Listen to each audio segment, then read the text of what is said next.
Hi hello नमस्कार, कशा आहे मंडळी. तुमचं सर्वांचं स्वागत आहे माझ्या यूट्यूब चॅनलमध्ये. चला तर मग आज आपण इडलीची रेसिपी पाहूया. मी या वाटीने 6 वाटी तांदूळ आणि 2 वाटी उडदाची डाळ मापून घेतली आहे आणि रात्रभर भिजत ठेवली आहे.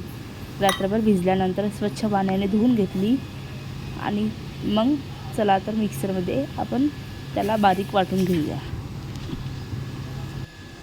उन्हाळ्याच्या दिवसामध्ये बॅटर वाटल्यानंतर उन्हामध्ये ठेवल्यानं मऊ आणि लुसलुशीत इडली तयार होते.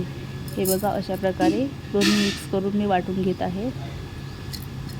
जास्त जाडही नाही वाटायचं आणि जास्त बारीकही नाही वाटायचं, मध्यम कन्सिस्टन्सीमध्ये वाटायचं. हे बघा, अशा प्रकारे वाटून घ्यायचं.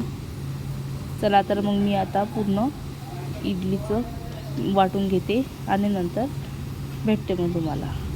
अशा प्रकारे पूर्ण मी इडलीचं वाटून घेतलं. मग नंतर इडलीसोबत खायला चटणी करून घेऊया. हे बघा, मी चटणीसाठी मिरच्या, लसूण आणि अद्रक आणि शेंगदाणे टाकून घेते आणि मस्तपैकी वाटून घेते आणि जिरं टाकून चटणीला फोडणीसुद्धा देते. हे बघा, अशा प्रकारे इडल्या रेडी आहेत. तर मग आपल्या